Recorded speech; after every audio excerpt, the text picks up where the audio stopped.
So on the basics training, we went through, you know, everything that you need to know when it comes to market structure. So bullish structure, bearish structure, consolidation structure, and the different types of consolidation, so accumulation and distribution. We also went through, you know, trends, how to draw trend lines, different types of trend lines, you know, bullseye zones, what they mean. You know, we went through key zones, support, resistance, key zones.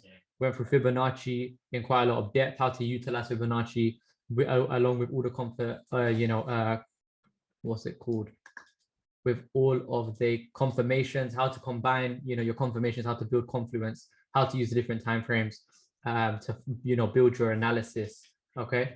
And today we're going to be building on that. We're going to be going into, you know, a bit of trading psychology. We're going to be going into the advanced, you know, concepts when it comes to trading Bitcoin primarily and cryptocurrency, you know, going into the emotional side of things on the market, how the market likes to play out again and again, and how I've been able to catch, you know, since January, I think I'm up nearly 100K pips right now overall in the past 3 months. Okay. And how I've been able to start, you know, for my guys that know how many trades I've called, we're well over, you know, 30 to 40,000 pips up in the past, you know, in the month of March. So yeah, you know, how I've been able to do that, how I, you know, kind of pull my entries and stuff like that. We're going into all of the advanced stuff. So no basic stuff will be covered on this call. It's going to be all advanced. I'm going to be coming in and teaching as if you guys have watched my my basics video. So first things first, you need to understand that when you're trading Bitcoin and when you're trading, you know, like gold and stuff, you need to understand, and stocks, you need to understand that it's a lot more than just, you know, your technicals. Okay, you got to understand what's fueling the market, and that's supply and demand, buy orders and sell orders. When you're getting a green candle, that means that there was bullish orders or buy orders that were filling that candle. When you're having sell candles, that sell orders filling those candles. Now what's driving that is people buying and selling within the market. Okay, now times have started to change. Times are starting to change now when it comes to how the market moves. So before, we used to see a lot of institutionals really controlling the market when it came to, you know, all of the markets. So mainly Forex and gold. Now, I'm sure a lot of you have noticed that the way the market trades is starting to shift, and it's hard to adapt to that shift and understand what that shift is, because we're not used to change. Change is something that makes, you know, things harder to trade, because you're used to a certain type of way. Reflex wise, you've built up a certain reflex when it comes to trading, and it's hard to change that muscle memory. Essentially, like when I jump on the charts, I have a certain muscle memory of what I do, and it's hard to change that. It's like, you know, when somebody's older, it's harder for them to change their ways in comparison to a baby changing, because you're used to, you know, doing stuff. Now, the market used to be very institutional when it comes to Forex and gold. It used to be very institutional. Now things have started to change. Why? Because a lot of people that aren't institutions are starting to get a lot more money.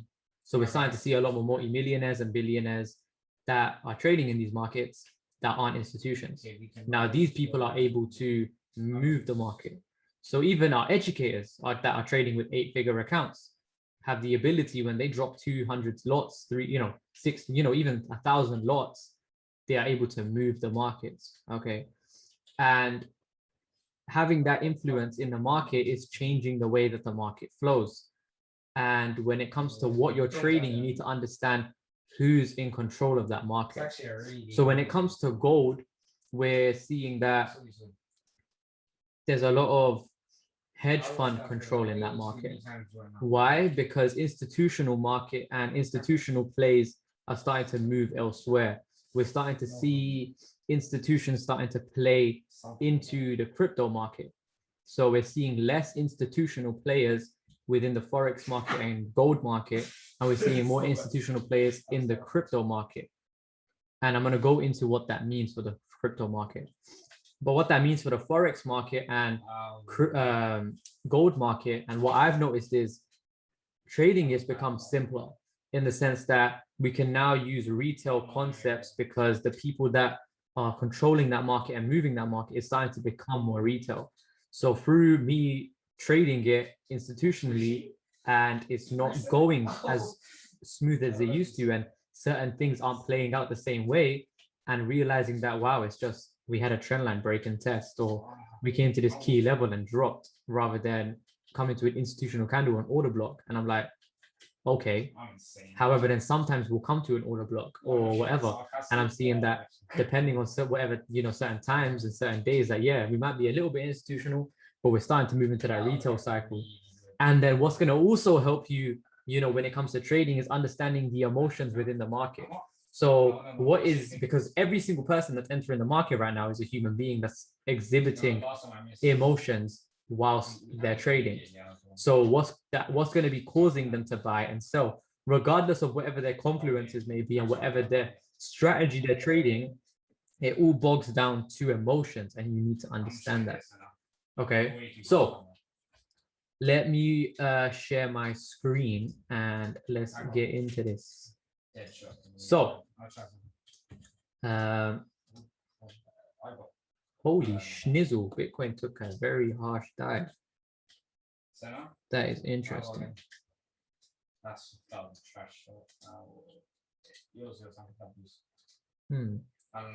So let's see. So let's say let's go on to GU. Okay, so when we're looking at this market right now, okay, what is going to be fueling movement? Now, obviously, right now this is going to all be choppy because it's been bank holiday, so we're not really expecting much apart from consolidation. You need to understand that once a trend sets in place, and what trends mean is investor confidence. Okay, so people that are investing, what is that? Their confidence in the market. So right now, over this kind of movement of time here, you can see that we are making pretty much like equal highs. Now, what does that mean? It means that the confidence within the market was neither bullish or bearish.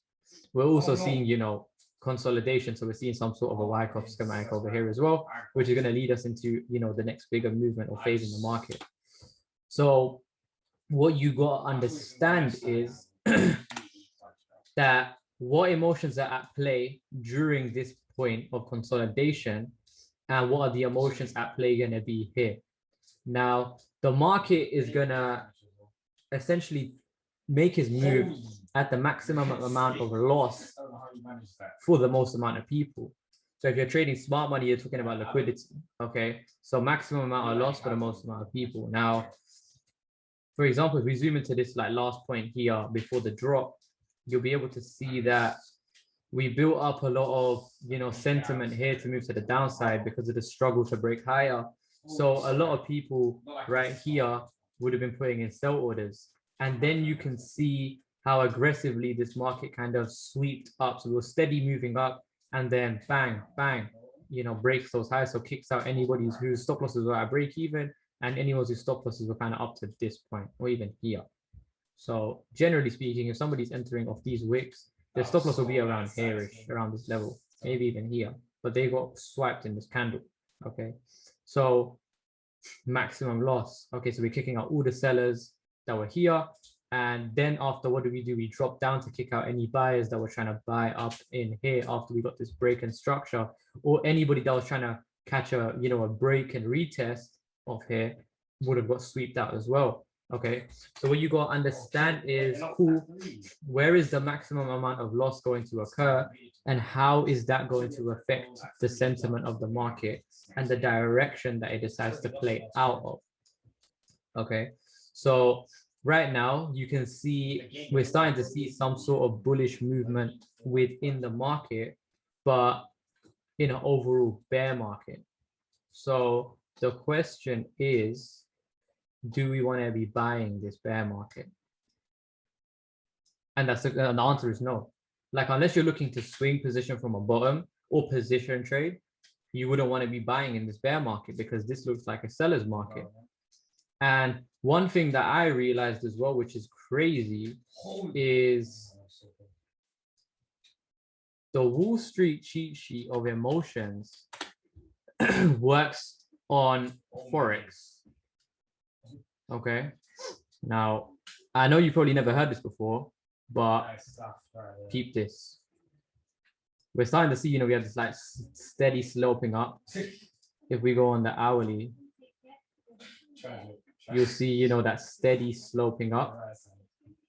And then that really get into that belief thrill and euphoria stage of the market where we're getting thrill, you know, belief, thrill, euphoria hitting here, come down, get complacent, drop aggressively. And it was interesting because I never thought I'd ever see this on the Forex market, because we see, you know, we start getting that anxiety here. We fall into that, you know, anger over here, getting into depression, and then potentially moving into a disbelief phase over here as well before we start rallying higher. And of course, you know, with this might mean that we have the bear market, but coming into this bullish market and how we dropped after, you can see it is still a cycle of emotions constantly. Even if we come back down to Forex, like it's insane. And, you know, coming up in, like, even if we go to gold, gold is another, you know, one. This one's like crazy how much you can see it here. So if I clear all my annotations, you can see how, you know, we came up, rallied up, euphoria, complacency, you know, anger, oh no, yeah, anger, depression, disbelief, you know, disbelief, we rallied, and then we wanted to come back down. You know, this was kind of a bigger cycle where we came down into anger, you know, depression, disbelief, and then we started rallying, you know, belief, thrill, and then we got euphoric as lockdown came.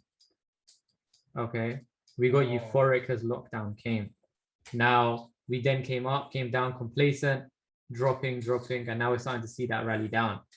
And, you know, just look at that. Like, not something I never ever thought about before, but it works. Like, it makes sense. And then it clicked for me.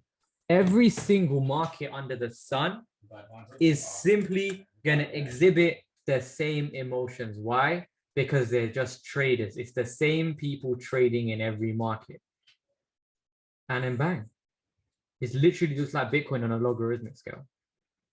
And so the next move is, and the reason, that's another reason why I've been selling from here since 1960s, because I feel like this market cycle of that bull run is now over and it's time for us to go into the bear market. And it makes sense because the market emotions got so euphoric. Think about it. When gold was doing up this madness, everyone was going crazy, like trying to buy gold. And we got parabolic. We had a parabolic rise. And what's mad is, if you look at this section here, okay, so picture this. And then if we go to Bitcoin,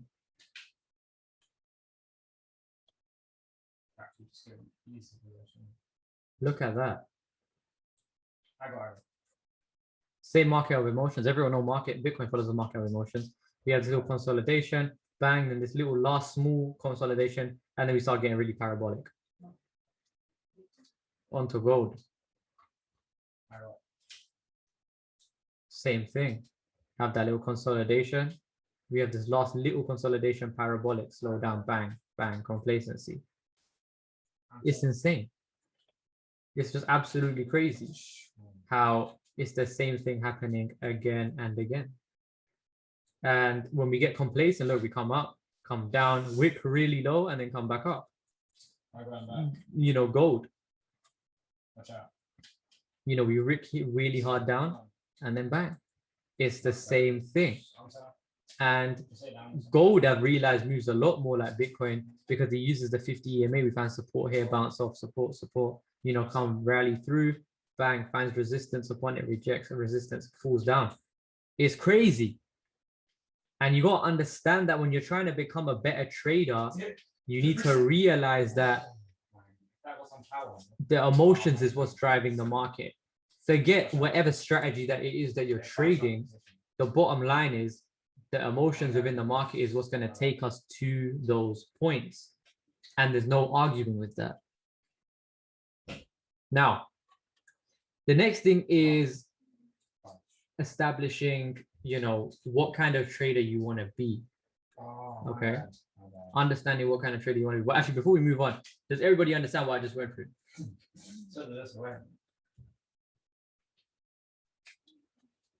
Only Tarek?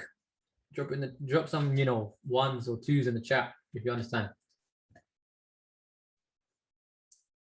Perfect. Thank you.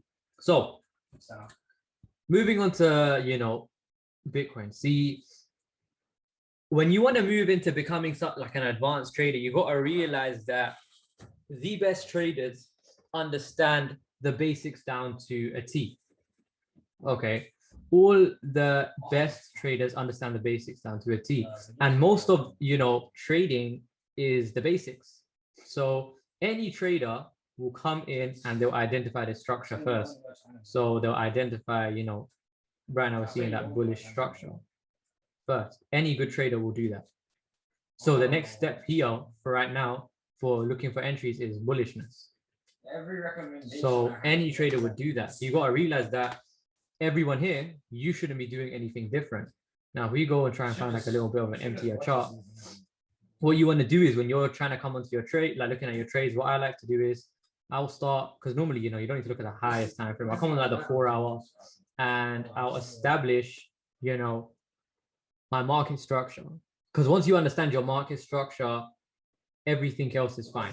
Like you don't need to worry about anything else in the sense that you've organized your bias for the market and now everything else can build upon that. Everything else that you're about to do in the analysis will build upon the market structure.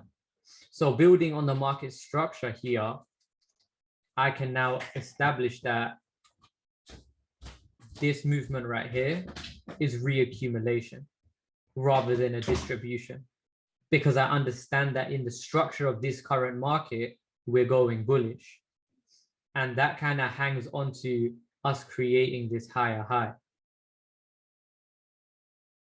So because I understand the structure, I can now get in understanding into the more complicated things on where that's going to take us. So yes, understanding reaccumulation might be a bit more advanced, but it stems from knowing the structure of the market. Does that make sense to everybody? So we established, the trend in the market right now. And although we did see a break of trend right here, because we made that higher high here, no matter how hard we retrace, until we sweep, kind of this low and then this low, we know we're not looking for sells because we have not yet entered a bearish market. Trying to sell here, here or here for the long term would be silly because we have not yet entered the bear market. See, what you want to do before looking to enter a sell or looking for that change of trend is essentially looking for a break of trend, like a break of full structure, and then entering off a retest. So if you saw we broke this high, you caught a retest, you could have caught a very nice swing move up to here. So that would have given you a 14K pip move because you waited for a break in the previous trend, which was this bear, this previous structure before retesting. Okay. And also again here, like even Picasso was not calling any sells here because the main move was still a buy. And you need to understand where you want to focus your attention as you want to become a better trader. If you're focusing your attention on sells in a bull market, you're gonna miss out. You're not gonna be as prepared as you could be for the next swing buy. Now, I never really called out any trades for sells for my team, like because it just wasn't necessary. Why do I need to call out sells when the bigger moves, the longer term moves, and the flow of the market is in a bullish, kind of state? And you got to think back to, okay, where do the big players focus their attention? Okay, you got to think the overall look of Bitcoin, if we go to a daily on a logarithmic scale, so over time, where have we been, what's the trajectory saying, is that So if the overall move of this market has been like this, there's no room for selling pressure. And that's what you got to understand. Just like if we were looking at gold on the same kind of vibe, on a logarithmic scale, it was going up. So the only time you should have really been looking for sells is after we broke past these lows at this point here, and then down through to here, you could have been selling.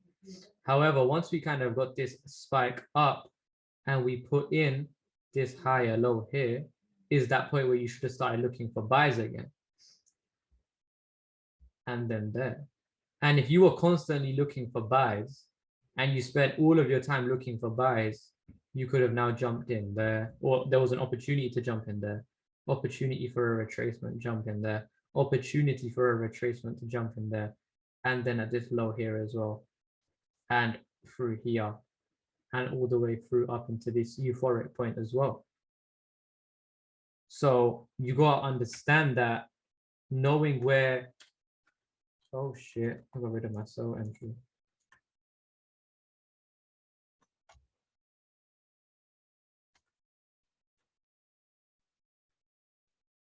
Knowing where you're going in the market and where the bigger moves are going to be is what's going to keep you winning, because it's not just about being in every single move under the sun. It's about being in the quality moves that are going to last and you don't need to worry about.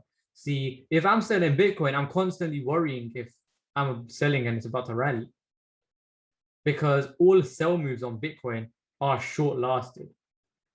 Okay, like if you look at it, like this massive buy move up here was long, the sell was short, the buy was bigger, the sell was over quick, the next buy is probably going to be longer as we're moving up. The buys may have, the sells may happen impulsively because they're trying to kick out all of the buyers, but they tend to be at the over pretty quick before you can catch yourself a nice buy. And that's what you've got to realize, because the most amount of pips is in the flow of the market. You need to go with the flow of the market. Understand, why does Bitcoin not just drop one time to jump in cheaper, like a lot of, you know, currency pairs do, is because you can't manipulate Bitcoin that same way. Bitcoin's order flow is so strongly bullish that if any big player sells their Bitcoin spot, someone else will just buy it right back. And you don't really want that to happen. As soon as someone tries to sell a big chunk, someone would, you know, someone buy right back.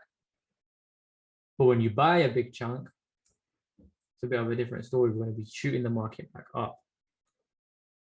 Does that make sense? That's why no one's going to sell it off, because someone will just buy back the Bitcoin that some big player just sold and it won't have much effect on the market. Just like when we really dived off here, whoever was selling off the market, someone just bought it right back up right here, causing this wick.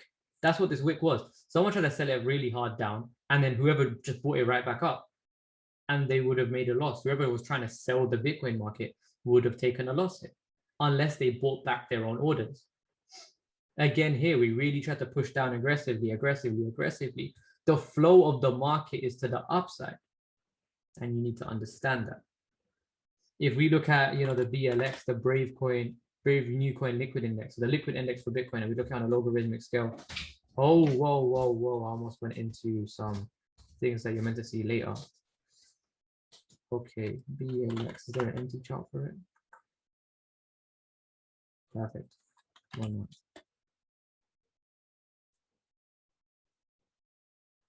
Is that old enough? Yeah, 1 week. Perfect.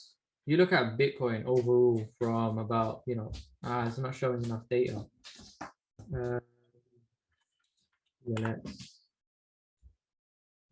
I'll hide my annotations. Lovely. We're on the weekly scale on the BLX, so the Brave Coin, you know, liquid index. So looking at Bitcoin here, if you look at it like this, is anyone here selling Bitcoin? Are any of you going to look, if you look at this as Bitcoin growing, would you be selling? No, exactly. I said, yeah. Oh no, that was before. Yeah, no one would be selling Bitcoin, because why in your right mind would you be selling the coin?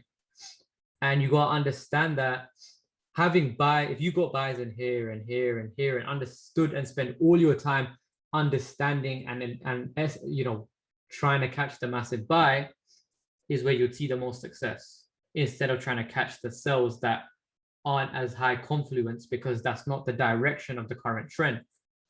Like Bitcoin's constantly going up overall on a logarithmic scale. And it's just showing you how it's kind of avalanching up.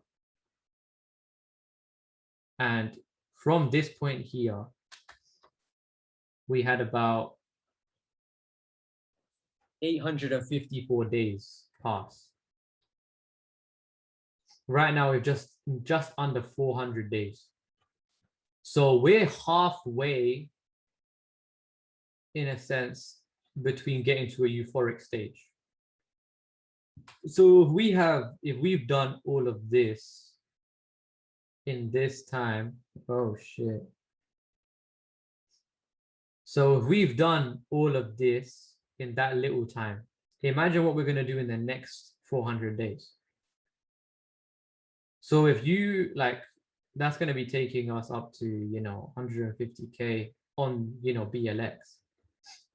So you got to understand that you need to get yourself a seat in this market on the bull side. Like if anyone grabbed their entry at March, they'd be chilling and Bitcoin would never come back down there. Imagine having a leverage position here, rather than selling that little impulse down, which was crazy, and grabbing your seat here. You could have been in a much better position. And I've noticed that anyone that I see that's trying to sell Bitcoin rather than buy it always ends up worse off, because they end up missing buys because they were trying to catch a little sell. It's just not going to work out good in the long term, because you've got to pick your trades. There's a reason why Picasso, who's been trading for 8 years or living off Bitcoin for 8 years, trades the way he does, is because it works. The reason why he has the lifestyle that he does is because the way he trades works.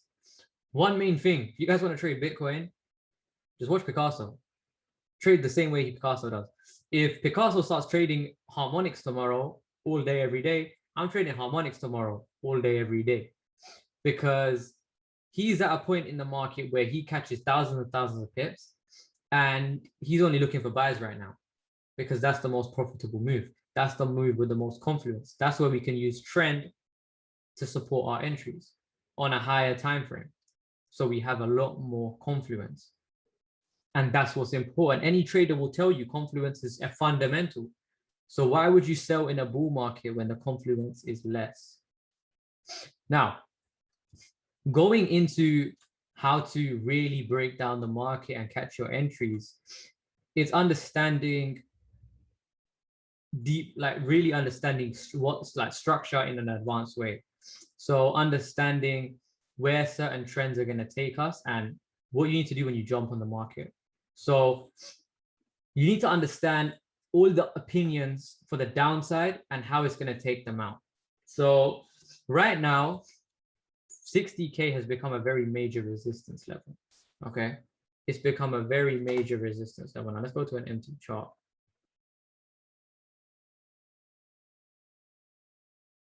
Oh, damn. It came to that. I was waiting for that as well. Yeah, I was waiting for that to tap this trend line here. So let's look at this, for example. Understanding how the reversal of the opposite can help you to do with what you want. So if you're buying, how can the reversal of a selling move benefit you? And if you're selling, how can the reversal of a bullish move help you? So for example, if we had this bullish move here,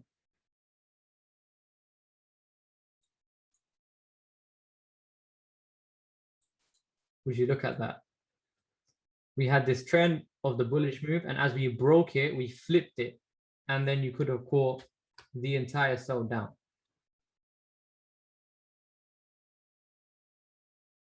Simple. Extra confidence. So you had this, you look, you can see, wow, that is a beautiful zone right there, where price is flipping, coming through, struggling to break through, holding the level, coming back, holding the level, breaking through, and then it became the breakdown point. So it's also the breakdown point in the market where it was our last kind of point of call before the market really just broke off. So we have that. Go from a Fibonacci perspective, high to low right here. Actually, no, that's not low.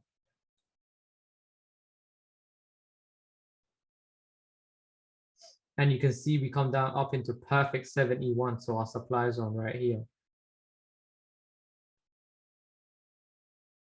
So you literally got to go a perfect entry of 71.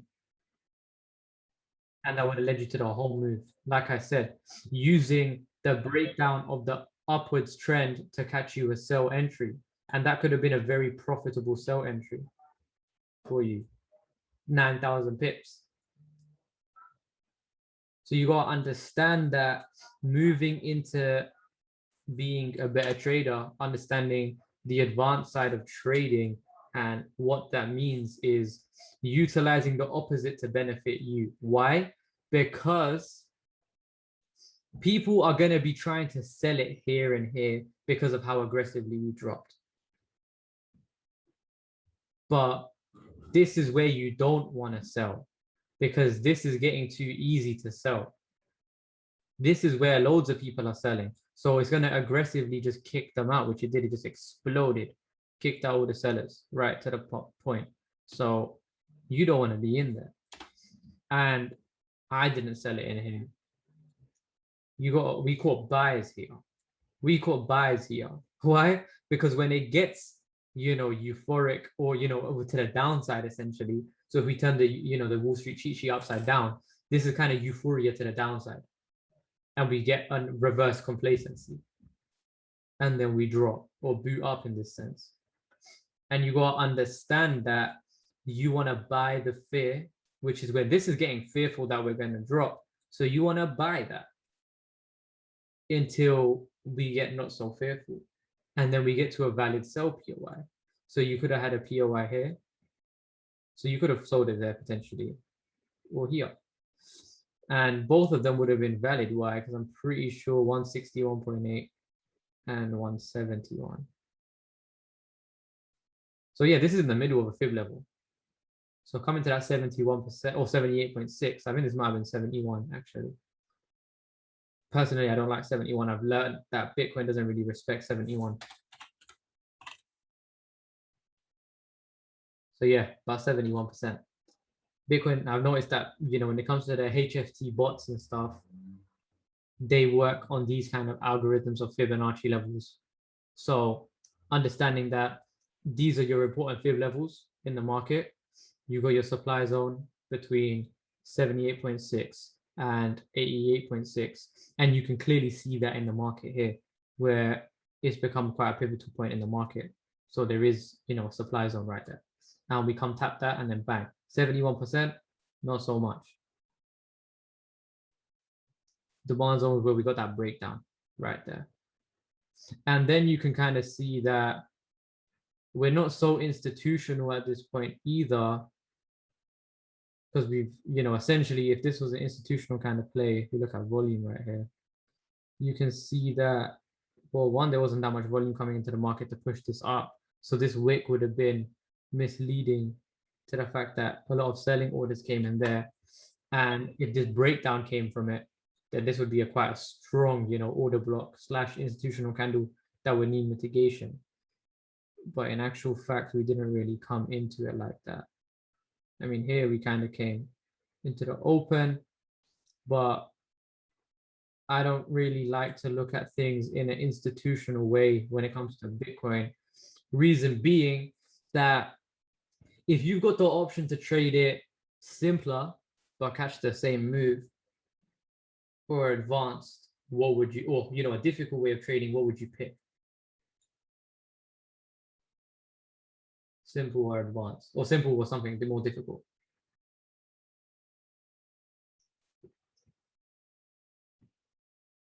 No one has an answer.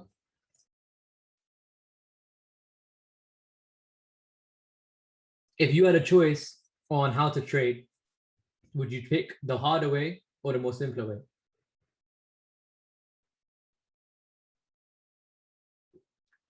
Exactly, simple. So if the way that you have to trade, or if there's an option right now to trade it simpler, and if you have a team and you're building students, you're definitely gonna want the simpler way, because that's easily, it's more easily duplicatable, and it makes it easier for your team to start making profits on their own because you have a simpler system. Now, on the hourly basis, this looks like we whipped into an institutional candle.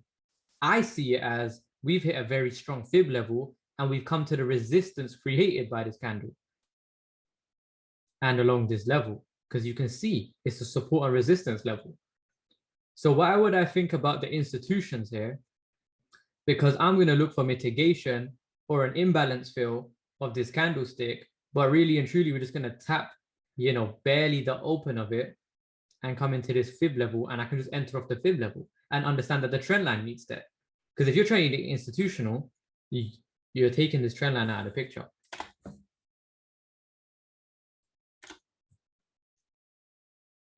So now all you have is a fib level and this block. So now where do you pick your entry? But when we bring retail things into it, simpler things into it, we can understand that bang, fib level, trend line, that's a very nice support level. Stop loss potentially above this high, or even smaller, maybe above here, above that kind of level to hold. Or you can run it tighter and then see if we get invalidated. Sometimes I like running a tighter stop loss. If I get kicked, if does the zone hold validation? If it does, we take it. And then you kind of battle for the entry. So you got to understand that when it comes to being able to duplicate a process and be able to trade successfully, you want a simple system. Now, one, we have, God knows how rich Picasso is, trading Bitcoin this way. We have Curtis Cobain, who's a beast, trading this way. We got Jason Brown, who's got a 7-figure crypto portfolio, trading this way. I'm not trading any differently because this clearly has been working for Picasso for the past decade. So there's no need to bring institutional into this market. And what you got to realize is, why isn't it institutional? What does institutional mean? Institutional means it's in control by non-commercial banks. That's what institutional means. So non-commercial being Morgan Stanley, Goldman Sachs, JP Morgan, and the way that they tend to like to trade. Now, with Bitcoin, who's in a lot of control? And it's people, more people, more, people like Elon Musk, companies investing into it, using it as for transactions, big Tesla, and using it to sell cars. You can accept payments in it to buy a Tesla. And if that's the case, where people transacting Bitcoin on a day-to-day basis is primarily people, normal companies and stuff, it's going to move on a retail basis because those people are not going to be trading smart money, essentially. Bitcoin hasn't got to the stage where it's become smart money. Maybe later down the line, it will become smart money. But at this given point in time, it hasn't got to that stage yet because of the nature of the market, because of the way it's supply and demand driven. Bitcoin is driven by a market of emotions. It's the same thing again and again and again. We go on to the weekly scale.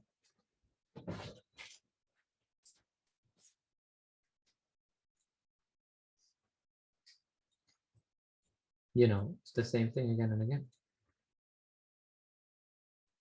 If this was institutional, it wouldn't be as simple as that.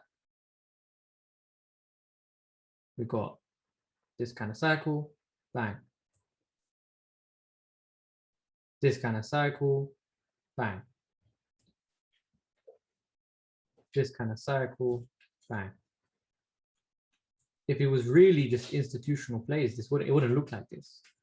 This indicates human emotionals, like human emotion in the market. it getting euphoric, it's selling, anger, depression, disbelief, bang, belief, belief, thrill, euphoria, and just, whatever it may be.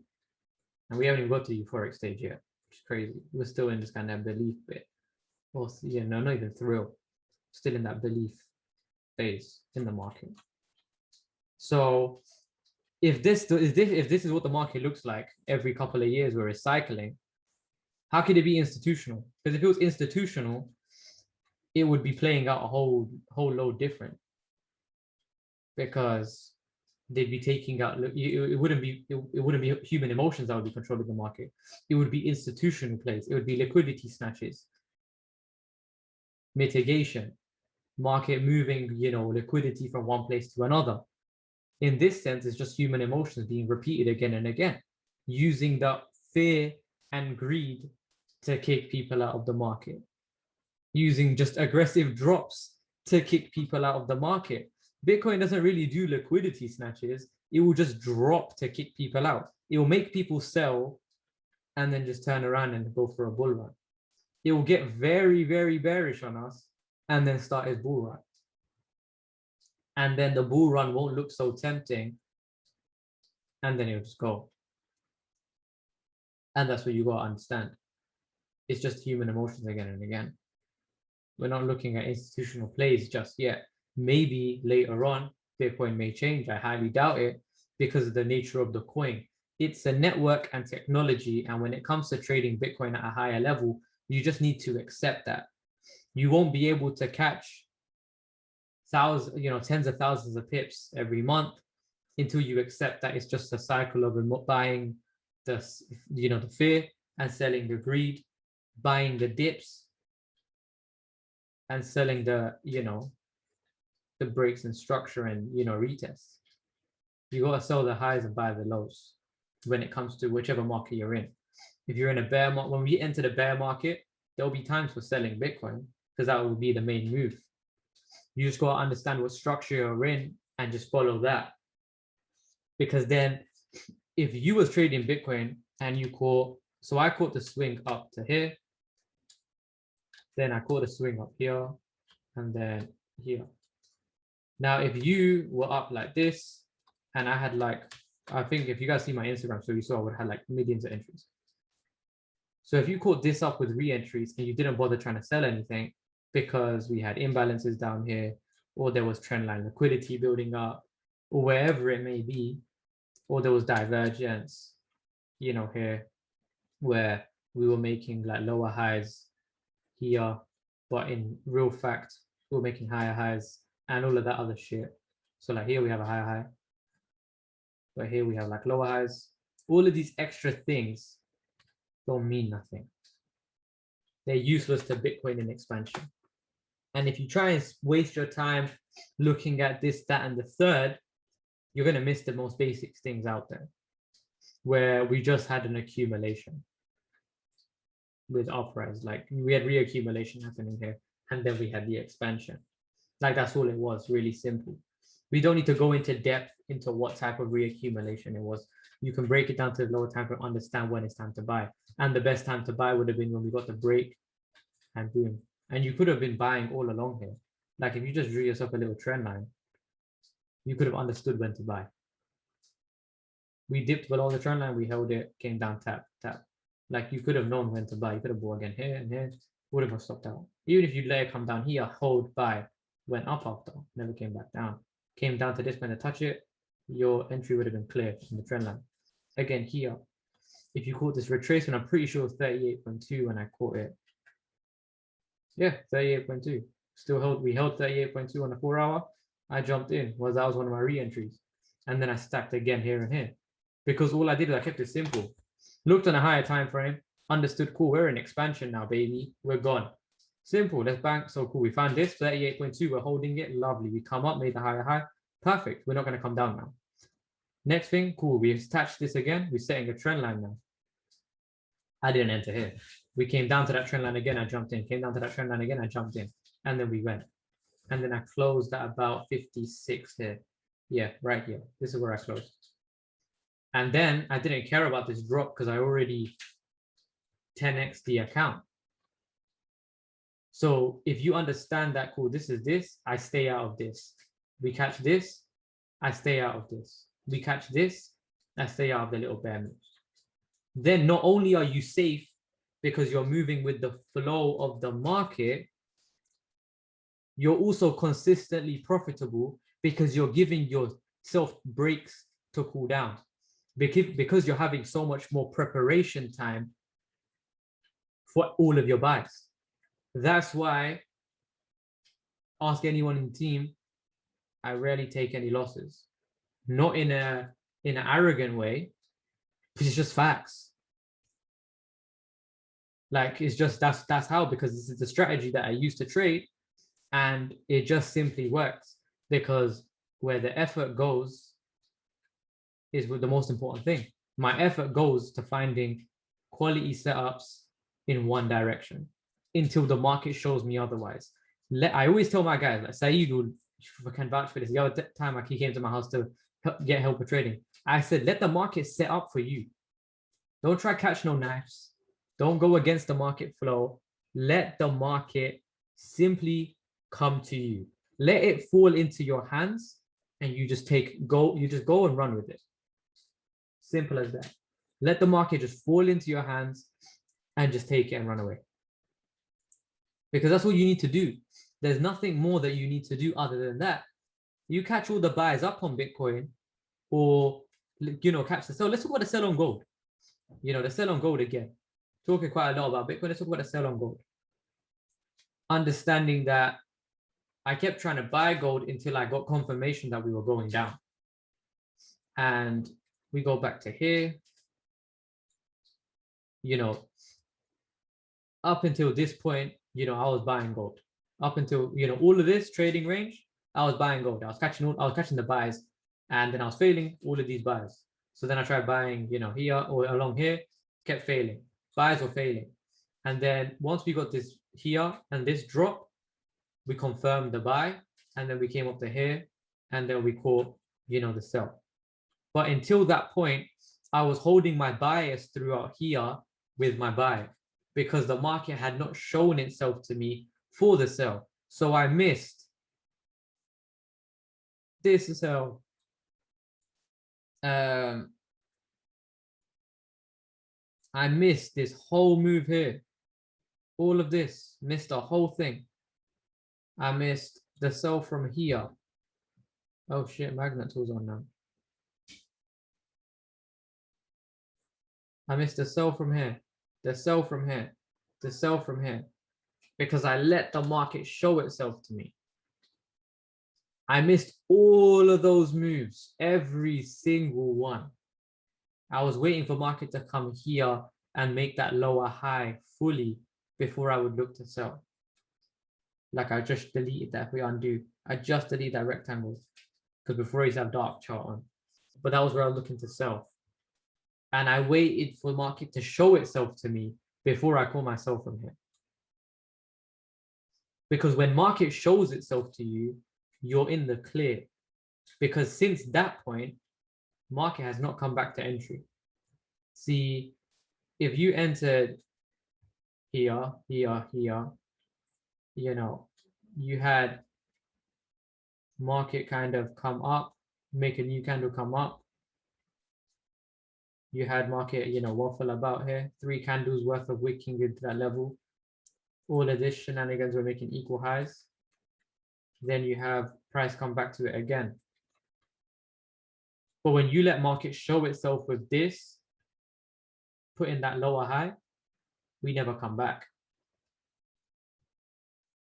Because the market has shown where it wants to go first. And now obviously we're going even lower. So we've got to break of this structure as well. And that's what you got to do. I do the same thing everywhere. And that's what's allowed me to, be able to catch the trades that I do. The only one time that I did sell Bitcoin was this sell here. Now, this was an interesting one just because the confluences lined up perfectly. And I sent it into the Discord, and it banged. But I didn't take it myself. I didn't take it myself because I don't like selling Bitcoin. But, you know, people in the team took it and, you know, it worked out. But I didn't take it myself because I understand, you know, the trades that I want to be in and the trades that I don't. These 3 buys that I called for my team, you know, caught over 14,700 pips that day. I didn't take any of them because I already had positions from, you know, here, and I didn't want to enter any of these. So having that trading discipline is also going to be very important when it comes to taking your trading to the next level. Ultimately, when it comes to trading, all you need to have wrapped up is the basics. If you got the basics wrapped and you have solid trading psychology and you're a good trader, not just an analyst, you're never going to need anything else. Because you know your simple principles, because you're disciplined. You know what your growth plan is. So you're taking your wins early, you're cutting your losses short. One reason why I stay consistent is because I know when I'm buying and I have my breaks. Because I'm not trading in retracements, I'm giving myself a cool-off time.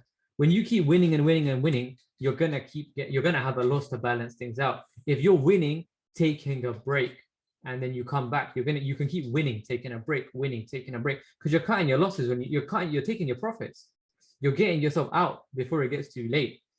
You know, when someone keeps doing really well and well and well, and they keep going, eventually everything just keeps crumbling down because you're just doing it too much.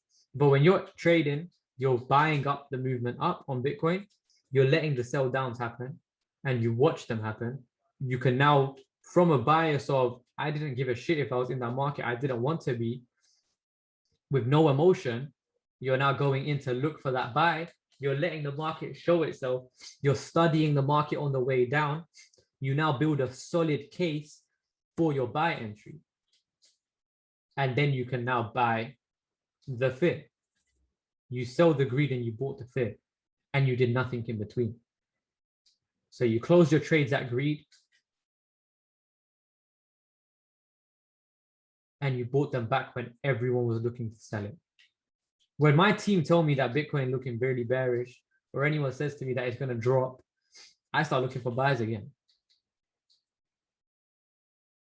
Like when Bobby said to me yesterday, 62 might have been the top. I showed him the Wall Street cheat sheet in the market on that fractal. And I was like, bro, this is meant to be disbelief phase. This is meant to be a point of disbelief where we're at right now, where people think 62 might have been the top. Even Picasso is getting a bit disbeliefy. And he even says sometimes he gets a bit caught up in the emotions of the market. He tells his wife to bring him back to, yeah, don't worry, it's just the market emotions.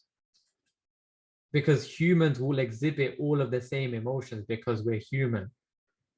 We're just built that way. No matter who you are, you're going to exhibit the same emotions in the market as everybody else. And understanding that the market will do the same things and exhibit the same behaviors, and clocking that is what's going to help you win. Once you realize that's what it's going to do, then you're cushy. Now, next thing on the agenda, looking at Fibonacci in a way of how to use Fibonacci both ways on the way up and down. So essentially, like if you're buying, how to use fibs. I'll just show you. So let's clear all this. So for example,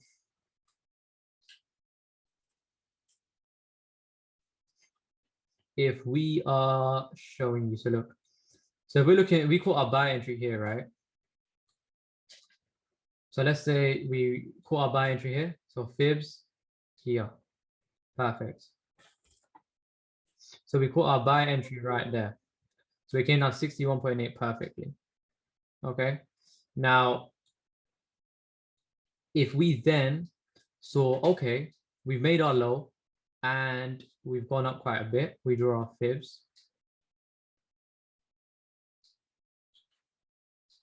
here.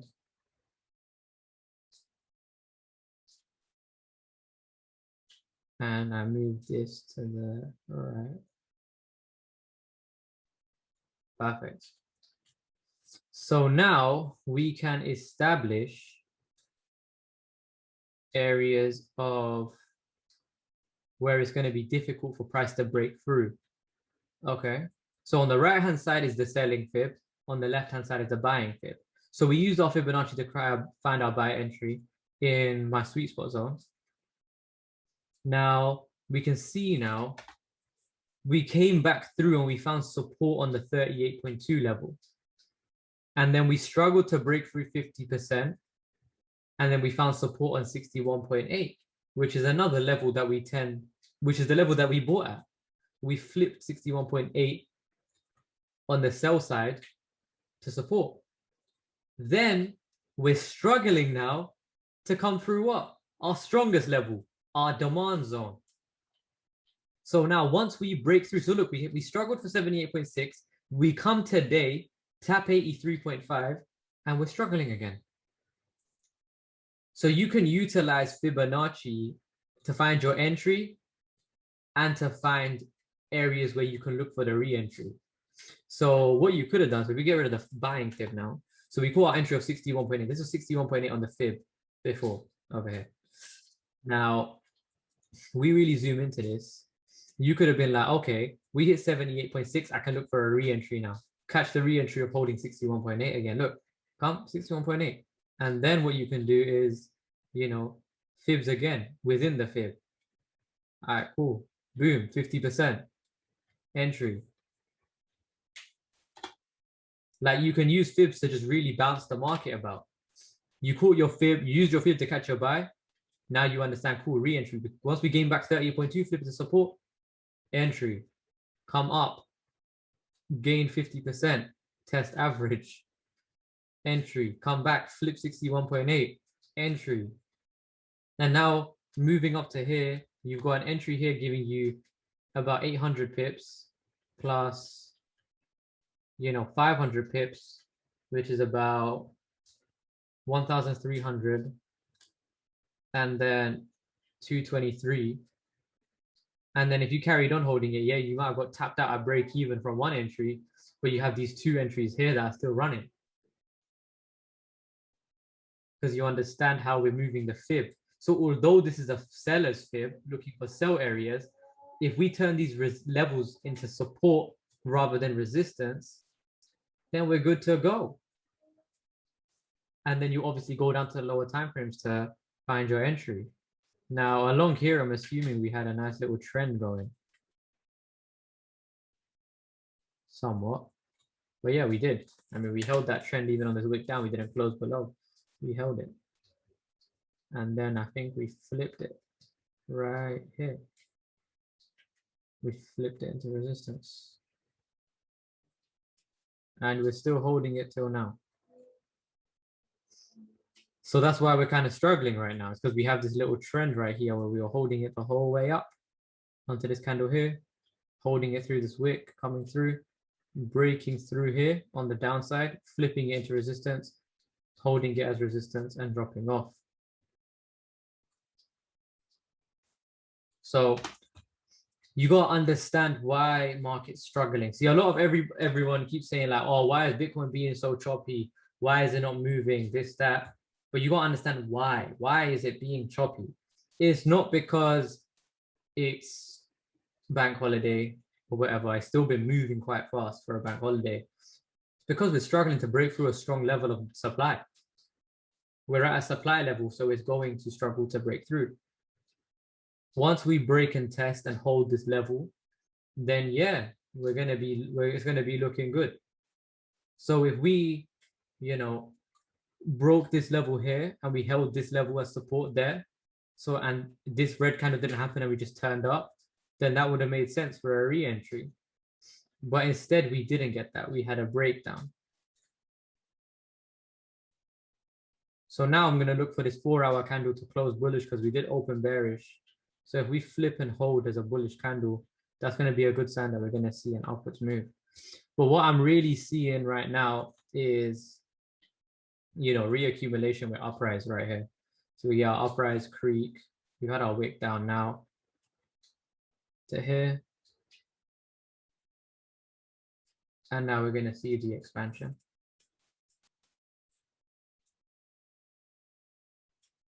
Does that make sense? Everybody still following?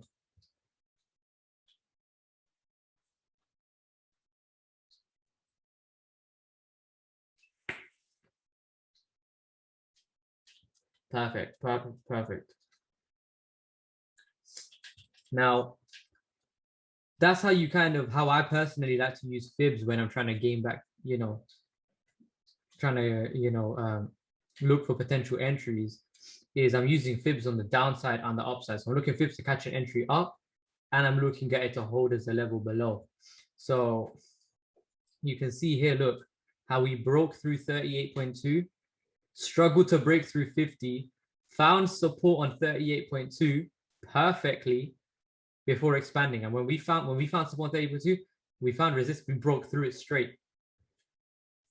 And then we struggled to break through 61.8 and hold it, broke through, tested it perfectly, held as support, and now we've gone on to the next level. So now my thinking is that we've broken through, we're going to struggle, maybe come down to 71 to now move higher. So now I'm probably going to put 71% on here. I think we've tapped it right here, yeah. And that was probably the ideal entry, which I was going to call for the squad, but I'm potentially going to call an entry for you guys that are on the call only and not my squad through the Discord. Just because I like to, you know, give out trades to those that are actually on the call. So first things first, if we, 71% is going to be that perfect entry point. But we're also going to think about, we need to put in that higher low on, through this wick. So we need to put in that higher low. So first things first, we need to hold this low. So we need to hold this low of the market. So guys, really just pay attention to how I'm analyzing this. So what do I do? So I understand our structure. So we're in our consolidation and we're in the last phase. So I'm basing it off this reaccumulation with uprise. This reaccumulation with uprise. So we've had, a buying climax, shakeout, AR, whatever. We're in this point here where we have our sign of strength up, creek. So we've had this strength up, creek. So this is the creek here. So our next step is that we're now going to make a move up, jump across the creek, and then bounce. No. Jump across the creek and then bounce. So we're going to be looking for a strong bounce from here. So realistically, we're looking to see what levels break. So I want to see right now is this 59K level, which has been annoying to break and hold. So personally, what I'd say to everyone is wait for something like this to happen.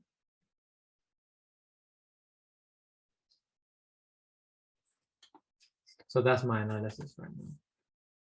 So I'm going to wait for market to break above. Once we do, and we test and we hold this as support. So when we hold 59K as support, that's going to act as a nice level to expand. Because right now it's just been that pivotal point right now through this trading range. It's just been that turning point in the, where we came up here, flipped, came wicked in here, flipped, came up here, flipped. Like even with this aggressive wick upwards, we still couldn't close above that level. Still couldn't close on a 15-minute time frame. We still couldn't get close above that level. Here struggling. Finally pops through, tests, holds the support. Look at that wick, solid. Breakthrough resistance again. So once we pop back through, hold the support, that's going to be the point to enter. So that's where I'm personally going to be taking my entries for this trade. And I'd suggest that you guys as well can, take that entry as well for that. So just keep an eye on, 59K. Probably going to run stop. Oh, yo, man. So probably looking at something like, here, let's see, 59. Yeah, about 59K. And then around, Even 100 pip stop loss also should be good to go.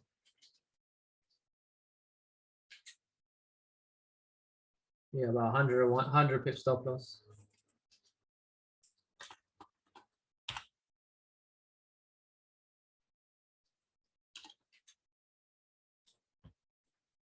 And then take profit is 70,000. Take profit 1 is 65,000, take profit 2 67,000, and take profit 3 is no, take profit 1 62, take profit 1 62, take profit 2 is 65, and take profit 3 is 70k. But yeah, and then bam, you just like ride that up, see what happens. But like I said, this is the knife, and I saw this happen, and I could have put a buy entry here, but market hasn't formed itself. So I wait for market to come up, react, hold the level. So I need to see, do we hold this low intact? Structure. Yes, we have, very much so. Down to the 5 minute. Holding the structure intact. 3 minute. Holding the structure intact. 1 minute. Holding the structure intact. Again, look how big the wick is. The wick took us all the way up to here. Did not want to sweep the low. Perfect. Across all the low time frames, holding structure intact. It's not a matter of where it was a wick and we still broke structure on the lower time frame. No, down to the 1 minute time frame, we're holding structure intact. Perfect. Now, now I want to see us hold, break above the level that's been struggling. Like even here, came down, come to this level, and its resistance. So now we could potentially see it sell down from here. So we need to wait for it to break that level, put in a higher low to now bounce us higher. And that's how simple my analysis is. And then if we look at, trend, you can see we kind of came into that like area of trend. If we go like, oh shit. If we go with this, or even a line thing, coming into that level here or around that area. So we're staying on trend as well, in a sense. Not really a strong trend line, to be honest. Not really a confirmation because it is a little bit all over the place with that. But the main trend that I'm looking at is how we held that. How we flipped that. That's my main confluence for that entry holding. I want this to hold because we kind of bought up, broke through, creeped down to flip this trend into support, and then bang. Now, other things you might notice, and this comes through backtesting. So you guys are getting this for free because I backtested it. In reaccumulations, you'll see there's a downtrend within it on Bitcoin. You'll see this again and again, like here. We had a downtrend here. When we reaccumulated here, we had a downtrend there. Slight downtrend, still a downtrend. Here, you have a downtrend. Again, catch your entry off. Here again, downtrend. Look at that. Look at that. Holds the downtrend, breaks through, breaks back above, taps it, holds it, bang. Simple things like that. Forget what happens in here. You understand your trend, you find your level. You can see, come into this level. It's a banging level right there. Look at your fibs. Boom, holding 61.8 really, pretty much on that level. Build up your little confirmations. That's what's going to make you a better trader. Understanding these little things, spending time backtesting, seeing what kind of behaviors it exhibits. The only reason I clock this kind of behavior here is because I spent time on the charts backtesting. Not many people would notice that. Seeing that boom, whenever we reaccumulate Bitcoin, that's a downtrend. And just because we had this little break below, we still held the trend through here. Even again here, we pretty much had that kind of trend. We didn't really get a third touch to confirm, but across here we had that trend. And if we look at that, boom, came up, started it here. Bang, bang, bang. Like when you're looking for your entry, spend a good hour looking for it. Because if you spend an hour looking for it, you'll see things that you missed. Like the first time I analyzed this move, I didn't see this. I saw this an hour after I went and came back to it and, you know, tried looking for more stuff. And that's what you gotta understand. That your confirmations will build itself per trade as you spend more time analyzing it. Because it's not just going to come together. Your eyes won't see it straight away. Like this little downtrend here that we could potentially flip to doesn't look the greatest straight away. It doesn't look the most attractive straight away. However, as we start creaking down, now you're like, okay, this is looking quite good. And it's also going to take us into this level here, where you can see all of this rejection.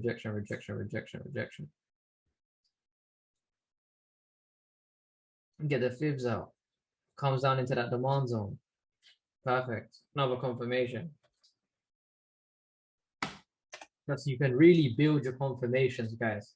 And when you do that, you're going to realize your trading level really start to increase a lot.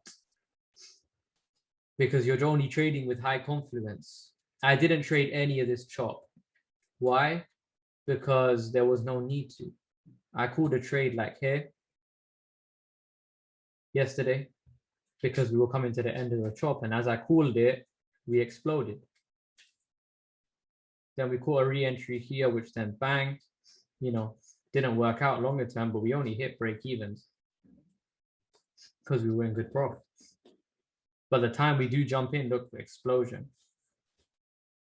And entry still held validation. So, you know, if I jumped in here, I'd be getting the same entry as I had yesterday or last night. So you just got to understand when it's time to play the market. If you tried playing the market here, you wouldn't have really made nothing. But understanding that if we jumped in here, we're going to see that move up, happy days. So if we caught the lowest point, that would have been, you know, even dead. You would have got kicked out, break even because of spread. If you even entered here, spread would have put you in here, would have kicked your break even. But it's like, yeah, that's it. Understanding when to, you know, enter the market, when to exit the market is going to be the most important thing when it comes to trading and taking your knowledge to the advanced level. Now, one last thing, finding your take profit targets. Now, this one's very difficult for a market in its all-time highs, okay? And what you got to understand is where the direction of Bitcoin is. What is your vision when it comes to the market? Do you understand truly where we can go and how it works? Do you spend time trying to clock these different little things? Now, who's gaining value so far? Has everybody, you know, understanding what I'm going through?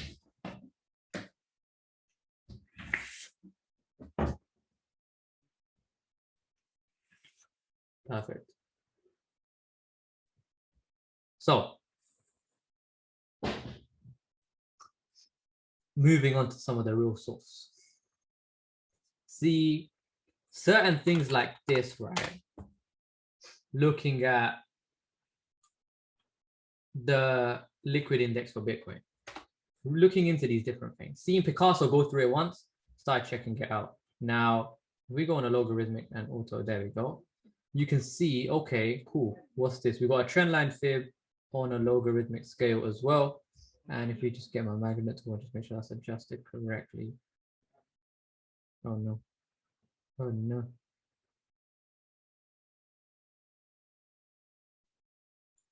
Perfect. Gucci.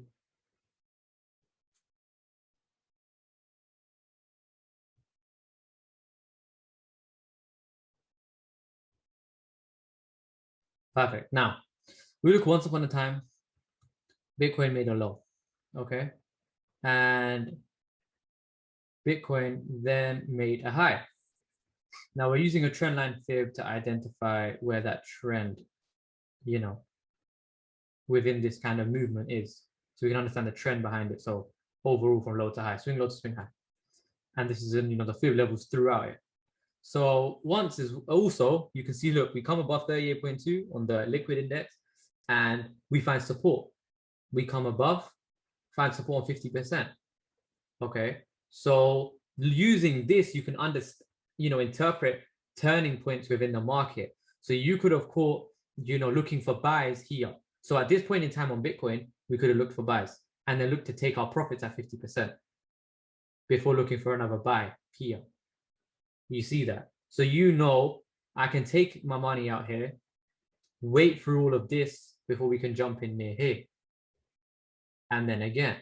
And then also look to where it extended to for the next high. So then we can see the next point we reached euphoria here, we hit the 1.382 pretty much over here. Okay.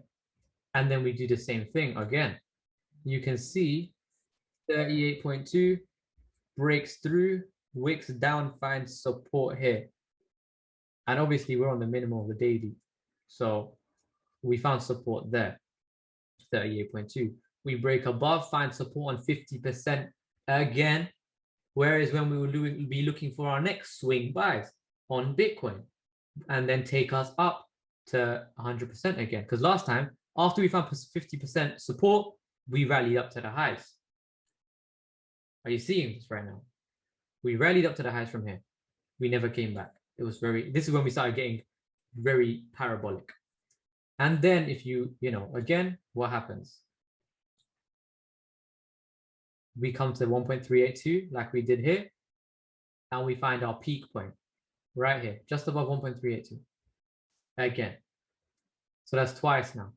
Let's look at the fib levels and how we could look to see when the Bitcoin market's going to turn. Oh, would you look at that? Finds resistance at 30.2, comes down, flips it to support, breaks through 50%, finds support again. And we're just looking at the liquid index here. We're not even looking at actual Bitcoin, which is now is going to tell us where we're going to be taking Bitcoin. So now Bitcoin goes parabolic again, never comes back down. Now, because obviously we're looking at 1.382 for where Bitcoin can take us. So just above 1.382, we're looking about this level here. Oh, take magnet tool off. Right here. Somewhere between there. So we're looking at something like this before we start seeing a breakdown. So we're looking for Bitcoin to potentially hit about 120, 130K.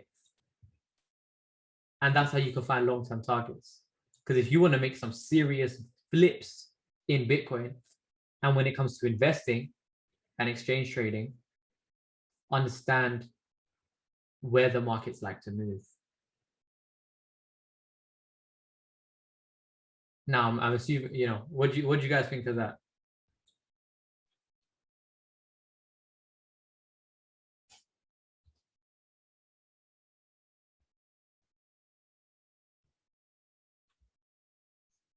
How would you have that fib if you don't know where the top is? Which top?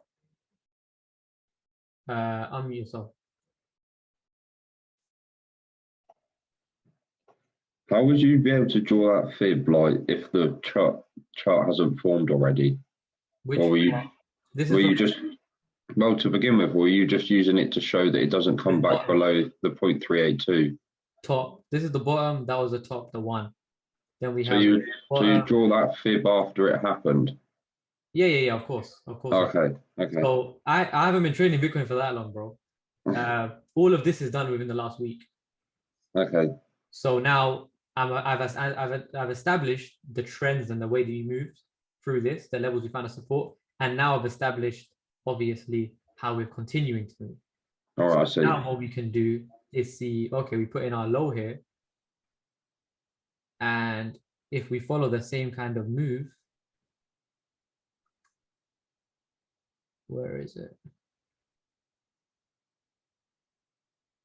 So we put in our low. Let's get our magnet tool out.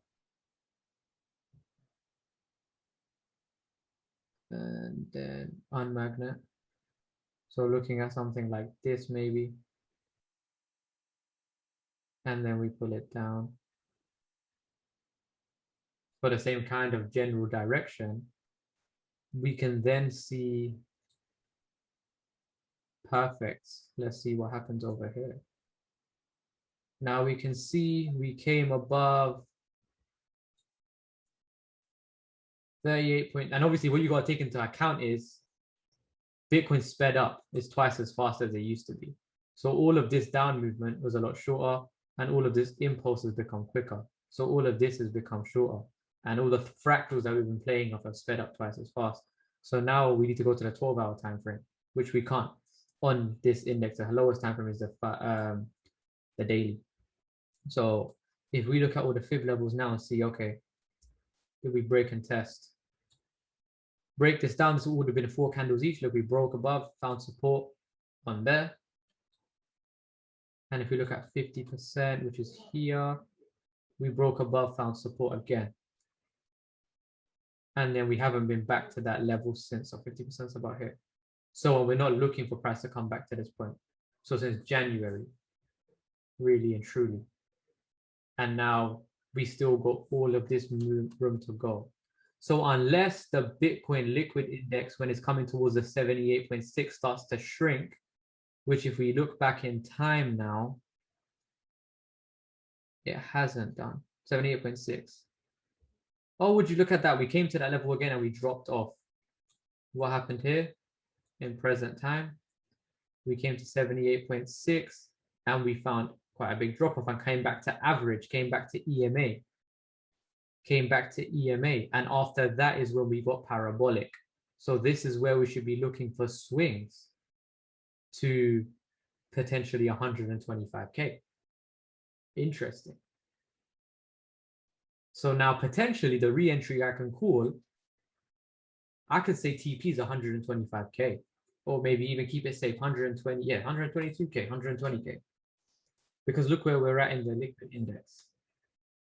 It's time for expansion. Up to there. Because we've now gotten to that point where we struggled through 78.6, found support on average. After that, we're going to come up here, consolidate a little bit, and then bang, pop, parabolic. Just like here, pop above, consolidate, pop off, parabolic, bang, come down, euphoria, complacency, anxiety, you know, anger and depression, disbelief, all of that, blah, blah, blah. So yeah, anger, depression, disbelief, bang. Same thing again and again. And that's how you can look for take profit targets for a long-term swing.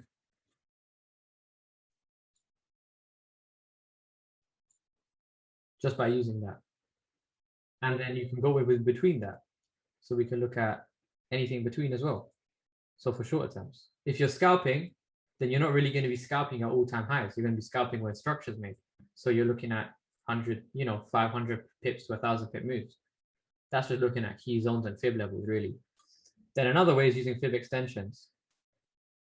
So if we go 45-minute, maybe, and we look at, okay, let's go fib extensions. So let's say we call a buy here or something. We're looking for a fib extension. Bang, look, 1.618 found resistance, valid TP, 2.272 came up to it perfectly, found resistance again. You got these fib extensions to use for finding take profits. And within that, you got all these key zones as well to find, fib levels to find. So what I do here, if I bought here, I draw my fib again, bang. And I'd go through the levels. So, bang, boom. I'd look to take my profits in this zone. And take my profits maybe here as well. And would you look at that? Price struggle to break through here. Struggle to break through here. It's simple. See, finding profit levels are pretty simple in the sense that that's all you got to do. You don't need to look into it too much to find something crazy. And everything that you need can be found in a simple way when it comes to Bitcoin. And you can use the same thing when it comes to gold pretty much now. Now, I know everything that I went through, is mainly over Bitcoin, but I'm going to be real. It's because my team is mainly trading Bitcoin because that's where the money's at. Forex is pretty much baby money when it comes in comparison to crypto. And, that's what I'm going to go through because that's where most of my team is personally at. And that's where I'm, got spending most of my time studying right now. But yeah, on that note, I hope everybody gained value from that call.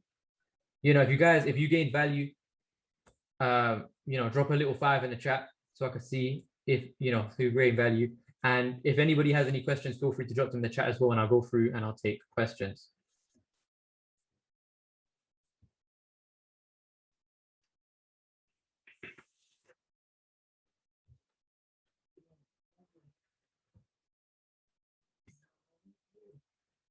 Glad everyone gained value. But yeah, does anybody have any questions? Yeah, no worries. Do I always have to help my bro?